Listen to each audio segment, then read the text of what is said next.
అంబేద్కర్ జయంతులు అందరు కలిసి చేస్తున్నాం కనుక వీలైనంత ఎక్కువ మందితో మనము వీలైనంత ఎవరి స్థాయిలో వాళ్ళు మొబిలైజేషన్ కార్యక్రమాలు చేసి మొబిలైజ్ చేస్తే బాగుంటుంది.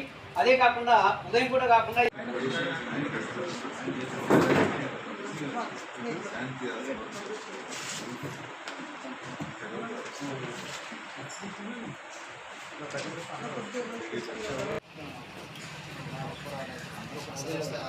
సేమ్ సార్ సేమ్ మరియు శివాజీ ఫూలే అంబేద్కర్ జయంతి వారోత్సవ కమిటీ తరఫున నేను ఇక్కడ ఈరోజు పాంప్లెట్ని ఆవిష్కరించినటువంటి ఈ ఆవిష్కరణలో భాగంగా నేను కొన్ని నిర్ణయాలు తీసుకోవడం జరుగుతుంది. అదేవిధంగా ఏప్రిల్ 8వ తారీఖున 11వ తారీఖున 14వ తారీఖున శివాజీ ఫూలే అంబేద్కర్ జయంతి వారోత్సవాలు చేయాలని నిర్ణయించడం జరిగింది. దానిలో భాగంగానే 8వ తారీఖు శివాజీ జయంతిని చేస్తున్నాను.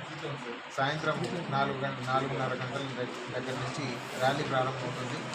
మహాత్మా జ్యోతిరావు ఫూలే సర్కిల్ నుంచి డ్రైవర్స్ ఫంక్షన్ హాల్ వరకు ర్యాలీ సాగుతుంది. తర్వాత అనంతరం దేవరాజ్ మహారాజ్ గారితో మీటింగ్ సమావేశం కూడా డ్రైవర్స్ ఫంక్షన్ హాల్లో నిర్వహించడం జరుగుతుంది. సో ఈ కార్యక్రమానికి పెద్ద ఎత్తున మీరు పాల్గొనవలసిందిగా అందరికీ కోరుతున్నాను. ఇది దేశంలో ఉండే భోజన రాజు అయినటువంటి శివాజీ చరిత్రని మరుగునపరిచి శివాజీని హిందూ రాజుగా చిత్రీకరించి ముస్లిం వ్యతిరేకిగా చిత్రీకరించి మనవాదులని మేము బయటికి అందరికీ చెప్పదలుచుకున్నాము. చెప్పి ఆయన నిజమైన బహుజన రాజు అని మేము చెప్పదలుచుకున్నాము. అదేవిధంగా ఈయన చరిత్రను బయటికి తీసుకొచ్చినటువంటి మహాత్మా జ్యోతిరావు ఫూలే శివ జయంతి ఉత్సవాలు చేసినటువంటి మహాత్మా జ్యోతిరావు ఫూలే జయంతిని కూడా మేము చేస్తున్నాము.